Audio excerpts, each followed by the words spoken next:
of the awful battle of the Pekes and the Pollicles, together with some account of the participation of the Pugs and the Poms, and the intervention of the great Rumpuscat. The Pekes and the Pollicles, everyone knows, are proud and implacable passionate foes. It is always the same wherever one goes.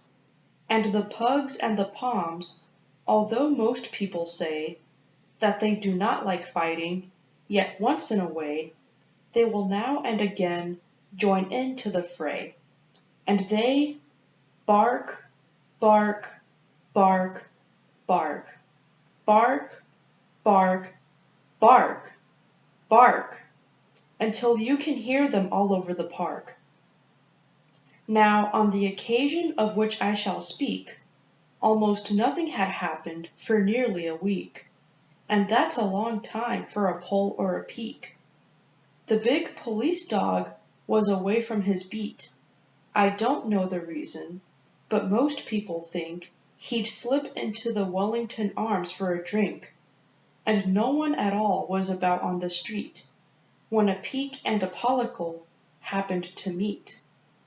They did not advance or exactly retreat, but they glared at each other and scraped their hind feet and started to bark, bark, bark, bark, bark, bark, bark, bark, until you could hear them all over the park. Now the Peke, although people may say what they please, is no British dog, but a heathen Chinese, and so all the Pekes, when they heard the uproar, some came to the window, some came to the door. There were surely a dozen, more likely a score, and together they started to grumble and wheeze in their huffery-snuffery heathen Chinese.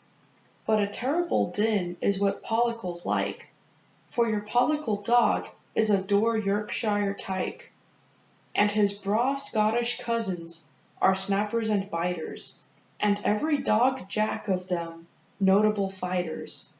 And so they stepped out with their pipers in order, playing When the Blue Bonnets Came Over the Border. Then the Pugs and the Poms held no longer aloof, but some from the balcony, some from the roof, joined in to the din, with a bark, bark, bark, bark, bark, bark, bark, bark, until you could hear them all over the park.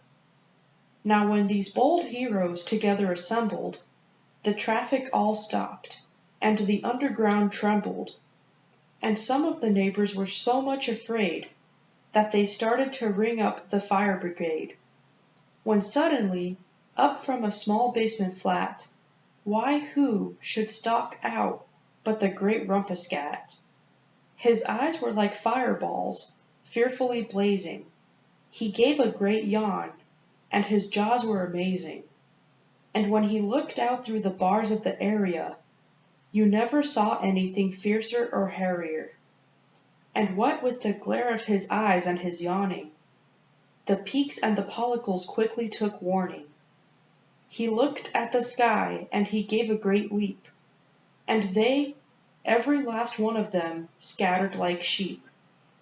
And when the police dog returned to his beat, there wasn't a single one left in the street.